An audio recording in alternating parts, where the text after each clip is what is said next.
Before we begin, take a moment to like the video and subscribe to the channel. And if you're watching this late at night, let me know where you're from and what time it is where you are. That way, YouTube knows you want more stories just like this, delivered straight into the dark. Now, let's begin. When I was 16, I took a part-time job helping the school janitor clean classrooms after hours. It wasn't glamorous, but the money was decent, and it let me stay out late without my parents questioning it. The school at night was an entirely different beast. The halls were silent, long shadows crawling from the lockers under the flickering fluorescent lights. Every sound, a creak, a door hinge, my own footsteps, echoed too long like the building was whispering back. But the bathrooms? The bathrooms were the worst, especially the one in the East Wing. Even during the day, students avoided it. They said it smelled weird, or the lights buzzed too loudly, or the door hinges would snap open for no reason. No one had a clear story, but everyone shared the same rule. Don't use that bathroom alone. One Friday night, I had to clean that East Wing by myself. The other janitor, Mr. Reynolds, had gone home early. I had my cart, my checklist, and a heavy sense of dread. I decided to finish the bathroom first just to get it over with. It was a classic old-school restroom. Pale green tiles, cracked mirrors, rusty vents, and 6 stalls in a row. As I mopped the floor, I noticed something strange. The third stall door was closed. I hadn't cleaned it yet, and I was certain I'd seen all the stall doors open when I walked in. Cautiously, I tapped on the door. "Hello, anyone in there?" Silence. No movement, no reply. I pushed the door. It was locked. I crouched down to check for feet underneath. Nothing. No shoes, no shadow, just the faint reflection of my own face in the murky tiles. Something about the silence felt wrong. Not the peaceful kind of silence. The kind that waits. I decided to skip that stall. I'd report it jammed, finish up, and leave early. I turned to wipe the mirrors. And behind me in the reflection, the third stall was open. Slowly. Squeaking. In the mirror, the door creaked open inch by inch. But when I turned around, it was still closed. I stared at the stall, heart pounding, ears filled with the sound of my own breathing. I was sure now something was off. Suddenly, a sharp slam echoed behind me. The main door to the restroom had closed, not gently slammed. I rushed to it. It wouldn't budge. It felt sealed, like someone had welded it shut from the other side. Then came the sound I still hear in my nightmares, a soft click. The third stall slowly opened. This time for real, no mirror tricks. It creaked open on its own, no wind, no draft. Inside, the toilet was shattered. The walls inside were covered in long scratch marks like someone had tried to claw their way out. And scrawled into the metal of the stall door, scratched deep with something sharp, was a phrase. "Let me out." I backed away. That's when I heard it. A faint whimper from inside the stall. Not a scream, not a cry. Just a soft, childlike whimper, like someone had been crying for hours and had no voice left. It grew louder. Closer, but I didn't see anything. Just the sound crawling under my skin. Then the stall door slammed shut. Bang! And I swear the entire room shook. The lights flickered, the mirrors cracked. I grabbed my keys and ran to the door again, yanking, pulling, panicking. And then just as suddenly, it opened. No resistance, as if it had never been locked at all. I didn't finish cleaning that night. I didn't even clock out. The next morning, I came back with Mr. Reynolds.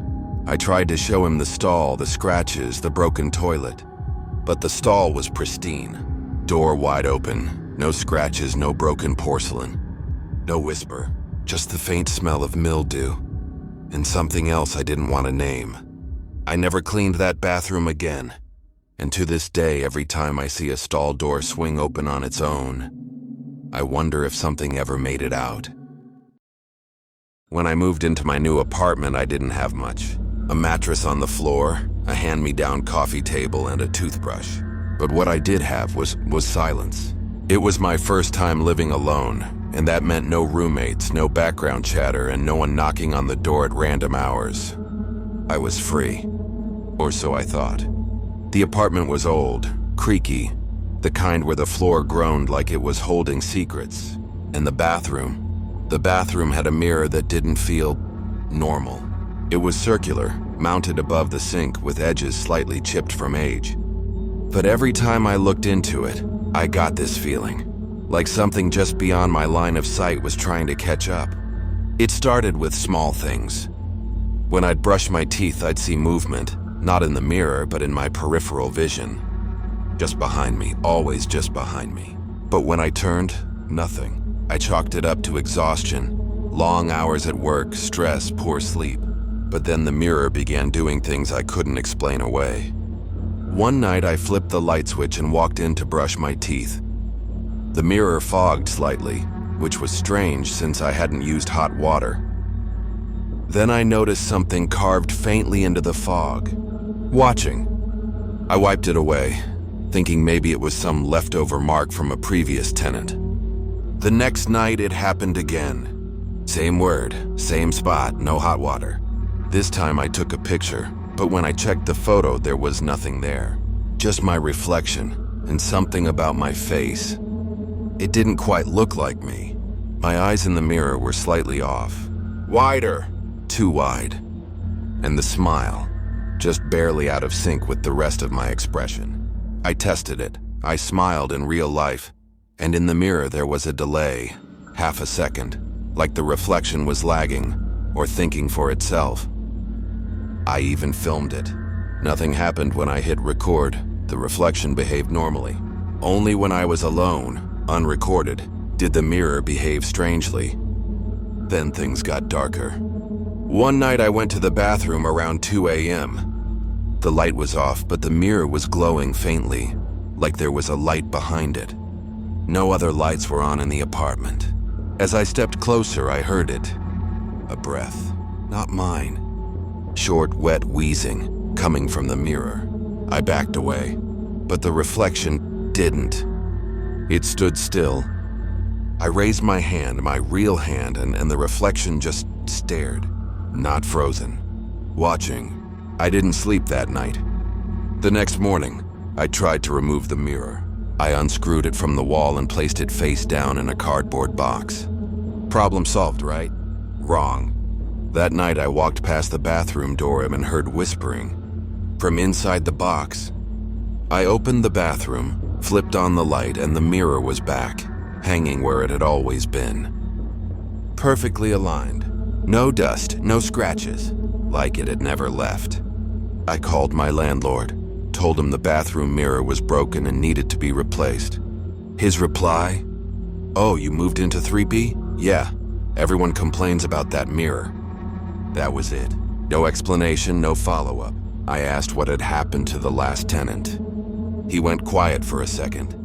Then, she broke all the mirrors in the apartment and before she vanished. I haven't touched the mirror since. Now I keep it covered with a towel. But every now and then, I'll hear something from the bathroom in the middle of the night. The creak of a cabinet, the drip of water, a faint slow chuckle, like someone watching, amused. Sometimes I wake up and find the towel on the floor. And once, just once, I woke to find the mirror fogged again. But this time, a different word was etched there. Soon. The train station near my old apartment was a relic from the 1960s. Peeling tiles, buzzsaw fluorescent lights, and a permanent scent of mildew that clung to the walls. Most people avoided the public restroom there, and for good reason. It reeked of something foul and forgotten.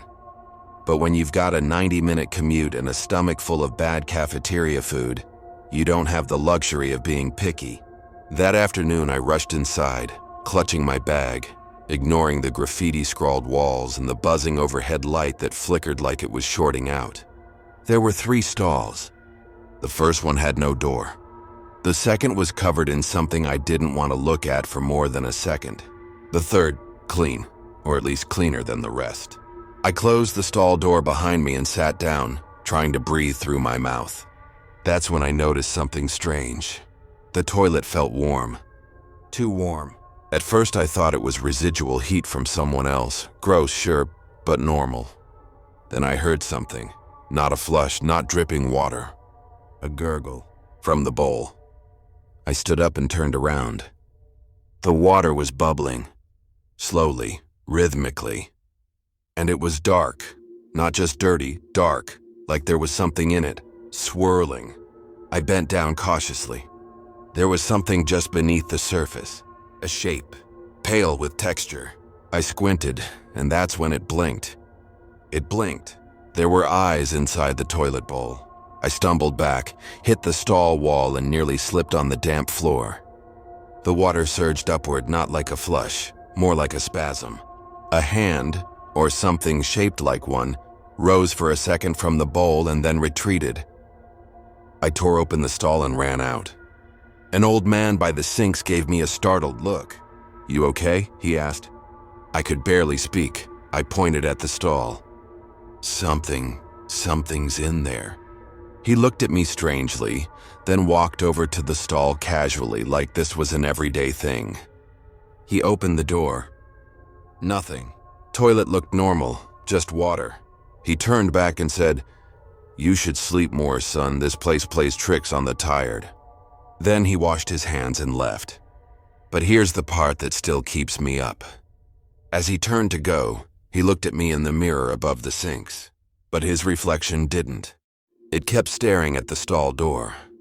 It even smiled. Just a little. Like it knew. I never went back to that restroom, ever. A week later, the station shut it down. Plumbing issues, they said. But I've seen people go in before, janitors mostly. And I swear some of them never came out. One day I passed by and saw someone knocking on the stall door. Not pushing it, not pulling it, knocking, and something knocked back.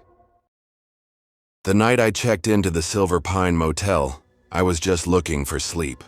I'd been driving 12 hours straight, cross-state. My eyes burned and my brain felt like static. The GPS had lost signal somewhere back on Route 12. And this was the only place for miles that had a light on. The motel was old, one of those long single-story types with cracked neon signs, vending machines that never worked, and rooms that hadn't been renovated since the 80s. Still, I was too tired to care. The clerk at the front, a woman in her 60s with clouded eyes and an emotionless face, handed me the key to room 6. Not a card. An actual key. The room was musty. The kind of smell you don't notice right away but slowly realize is mold baked into the walls. I dumped my bag and went straight to the bathroom to splash cold water on my face. The faucet groaned before it coughed out rusty water that eventually cleared. As I leaned over the sink, I noticed something odd. The bathroom door had no lock on the inside. Just a metal knob, smooth. But on the outside of the door, there was a bolt. Like the kind you use to trap something in. Strange. But again, I was exhausted. I washed my face, used the toilet, and left the door ajar as I collapsed onto the creaky bed. Around 2 a.m., I woke up to a loud bang. I sat up fast, disoriented. It came again. Like a door slamming. I looked around and then realized the bathroom door was closed. I didn't remember closing it. I got up cautiously, tried the knob. It didn't budge. I pulled harder. Still stuck. I backed away slowly, heart racing. Then I heard the faucet turn on. By itself. And a second later, the sound of footsteps inside. Small ones, like a child. I grabbed the motel phone to call the front desk. Deadline. I opened the room door and ran out barefoot down the dark, humid corridor to the lobby. No one there. The bell sat on the desk, tarnished and untouched. I hit it again and again. Finally, the same woman appeared from a back room as if she'd been waiting. I told her what happened, about the locked bathroom door, the footsteps, the faucet. She stared at me, blank, like I was telling her the weather. Then she said, "You're the 4th one this month." I asked her to come open the door herself. She sighed, opened a drawer, and handed me a second key. "Try this," she said. "If it open, you leave immediately, don't ask questions." That was all she said. I ran back to room 6, slid the key into the small slot under the knob, one I hadn't even noticed before. It clicked. The door creaked open. The light was off, but the mirror was fogged, like someone had just stepped out of a hot shower. Except I never took one. And in the fog was a handprint. Small, child-sized, pressed from the inside. I left immediately. Didn't grab my bag, didn't turn off the lights, just drove until sunrise. I don't know what I saw in that bathroom, but one night, weeks later, I checked my phone gallery, just scrolling aimlessly, and I found a photo I didn't take. It was the mirror from that bathroom. The same handprint, and behind it, a shape, blurred, half hidden in the steam. A child, standing inside the reflection, smiling. When I moved into that basement apartment, the landlord was quick to say it had a few quirks. Old pipes, creaky floorboards, a water heater that had a mind of its own. None of that bothered me. What did bother me, what still haunts me, was the bathroom, specifically the shower. It started the night I moved in. I had just finished unpacking, my back aching, my eyes half shut from fatigue. I walked into the bathroom for a quick rinse before bed. The moment I turned the knob, the water sprayed to life with a screech like a banshee, followed by a low hum. Not the sound of water pressure, more like a vibration just beneath the tiles. The water was ice cold. I twisted the knob toward hot, no change. And then, without me touching anything, the water stopped. I waited confused. Then it came back on, all by itself, and this time it was scalding hot. The next few days it got worse. Every time I entered the bathroom, the shower would turn on. Not a drip, not a trickle. Full pressure, as if someone inside had yanked it open. I tried everything, turned the water main off, called the plumber, even replaced the handle. Nothing worked. At night, I'd be lying in bed and hear it come on. The floor would vibrate faintly. Steam would creep under the door. Once I opened it quickly, and I swear I saw a shadow standing behind the curtain. But when I ripped it open, nothing. I told the landlord. He laughed. "I've had 5 tenants leave in 6 months," he said, drying a plate like we were talking about weather. They all said the same thing. Shower turns on, they hear voices, water won't stop. I asked why he didn't fix it. He shrugged. Some pipes aren't meant to be touched, and some ain't even ours. That night I couldn't sleep. I sat in bed, lights off, listening. Sure enough, at 3:14 a.m., like clockwork, the shower turned on. But this time I let it go. I waited, and then I heard something new. A voice, faint, coming from the pipes. Not a scream, not a whisper, just sobbing. Low, drawn-out childlike sobbing echoing behind the walls. I crept to the door. The bathroom light was off, but the room was glowing faintly. I pushed the door open. The steam was thick, I could barely see the tiles. I reached for the knob, intending to shut it off once and for all. That's when I saw it, a handprint on the glass of the shower. Inside the stall, fresh, dripping. I pulled the curtain aside, but there was no one there. And then the water stopped, all on its own. The next morning, I noticed something scratched into the tile above the faucet. I hadn't seen it before. 4 words carved like fingernail marks. "Don't let it out." That was enough for me. I moved out the next day, slept in my car until I could find another place. But sometimes I still hear it, even in my new apartment. Middle of the night. The pipes hum. The air smells faintly of mildew and rust. In the shower, it starts, all by itself, and I'm afraid to open the door. Not because something might be there, but because I think it followed me. If you made it this far, thank you for spending your night with us. If these stories gave you chills, there's plenty more waiting. Don't forget to subscribe to NightFear Stories for new terrifying tales every single night. Sleep well, if you can.